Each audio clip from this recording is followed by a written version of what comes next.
The Making of a Nation, a program in special English by the Voice of America.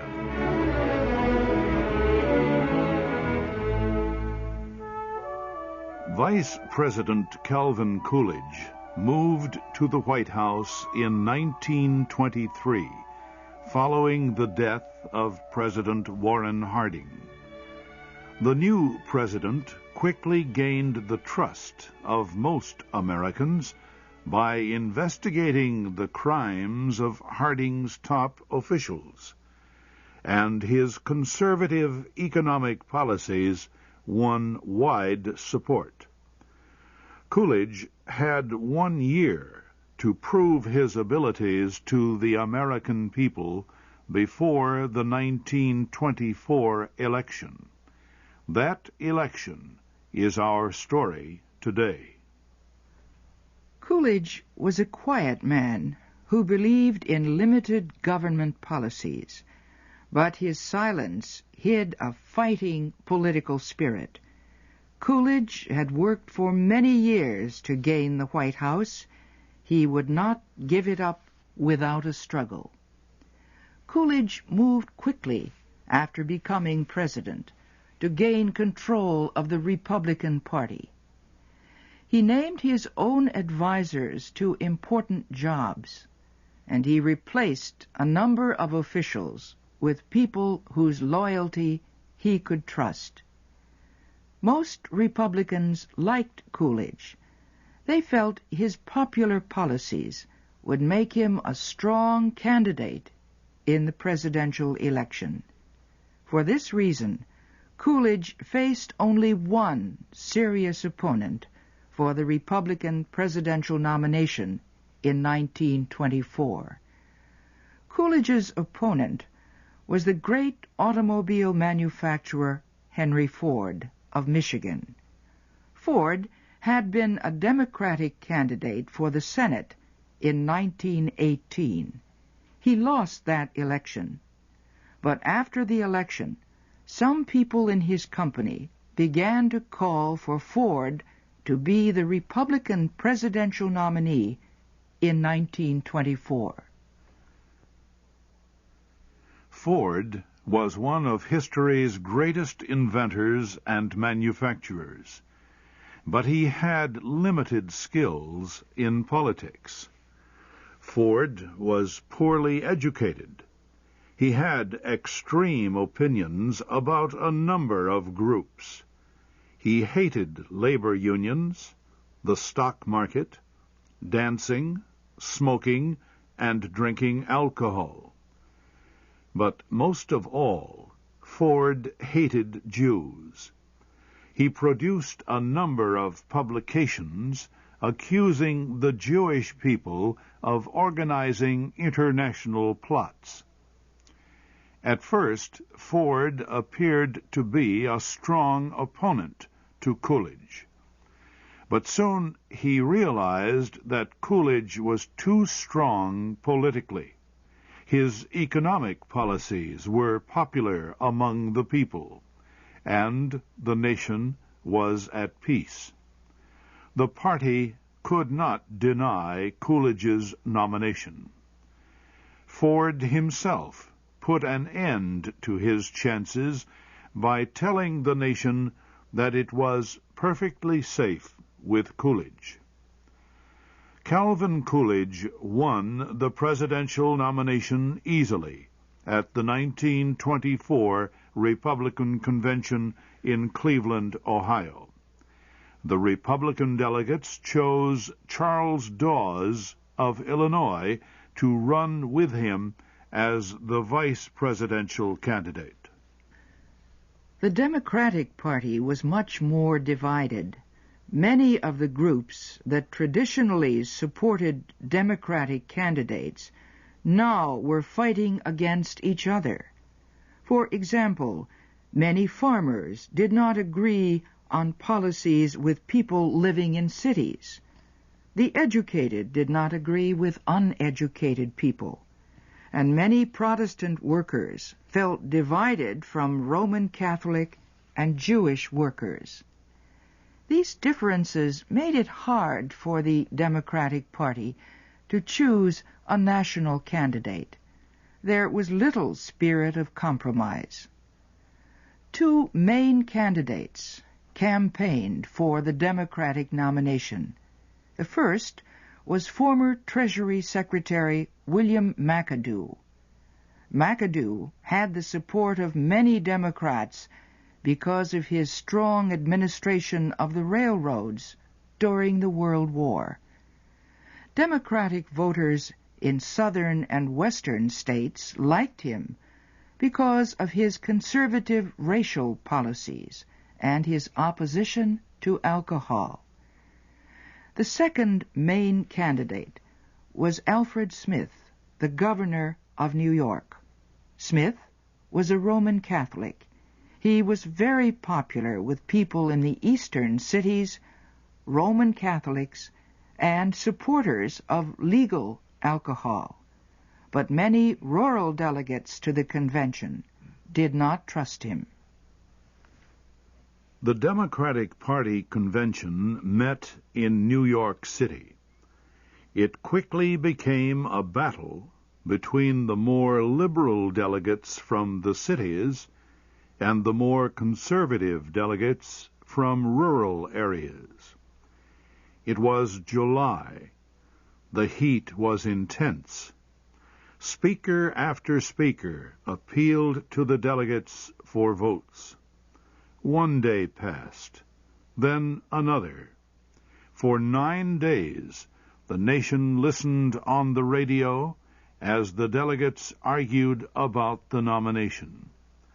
The delegates voted 95 times without success. Finally, McAdoo and Smith agreed to withdraw from the race. Even then, the delegates had to vote 8 more times before they finally agreed on compromise candidates. The Democratic delegates finally chose John Davis to be their presidential nominee. Davis was a lawyer for a major bank. He had served briefly under President Wilson as ambassador to Britain. The delegates also chose Charles Bryan to be the vice presidential candidate. Bryan was the younger brother of the famous Democrat and populist leader William Jennings Bryan. There also was a third party in the 1924 election. Many of the old progressive supporters of Theodore Roosevelt and Woodrow Wilson opposed the choices of the Republicans and Democrats. They thought the country needed another candidate to keep alive the spirit of reform. Progressive candidates had done well in the congressional election of 1922, but following the election, communists had gained influence in one of the major progressive parties. Most progressives did not want to join with communists, so they formed a new progressive party. The new party named Senator Robert La Follette of Wisconsin to be its presidential candidate. La Follette campaigned for increased taxes on the rich and public ownership of water power.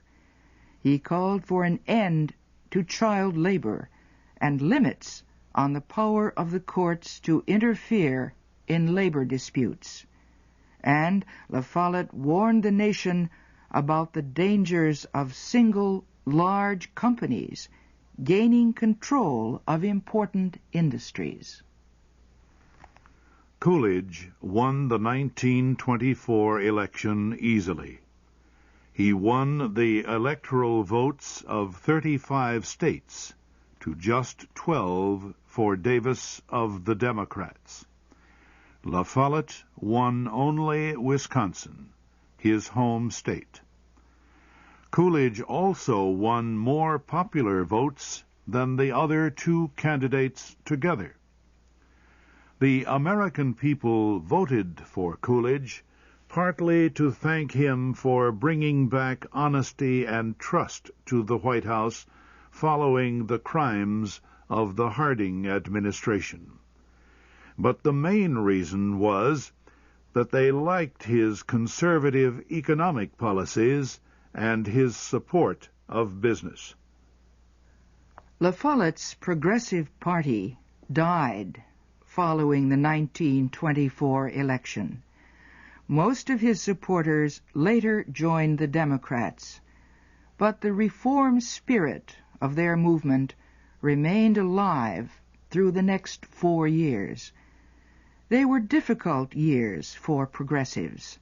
Conservatives in Congress passed laws reducing taxes for corporations and richer Americans. Progressives fought for reforms in national agriculture policies. Most farmers did not share in the general economic growth of the 1920s. Instead, their costs increased while the price of their products fell. Many farmers lost their farms. Farmers and progressives wanted the federal government to create a system to control prices and the total supply of food produced. They said the government should buy and keep any extra food that farmers produced, and they called for officials to help them export food. Coolidge and most Republicans rejected these ideas. They said it was not the business of a free government to fix farm prices, and they feared the high costs of creating a major new government department and developing export markets. Coolidge vetoed 3 major farm reform bills following his election. The debate over farm policy was in many ways like the debate over taxes or public controls on power companies. There was a basic difference of opinion about the proper actions of government. More conservative Americans believed the purpose of government was to support private business, not to control it. But more liberal Americans believed that government needed to do more to make sure that citizens of all kinds could share the nation's wealth more equally. Coolidge and the Republicans were in control in the 1920s. For this reason, the nation generally stayed on a conservative path. The Democrats and progressives would have to wait until later to put many of their more liberal ideas into action.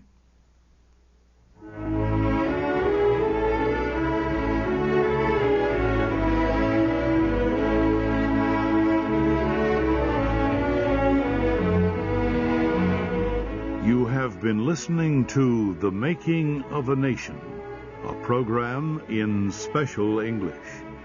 Your reporters were Kay Gallant and Harry Monroe.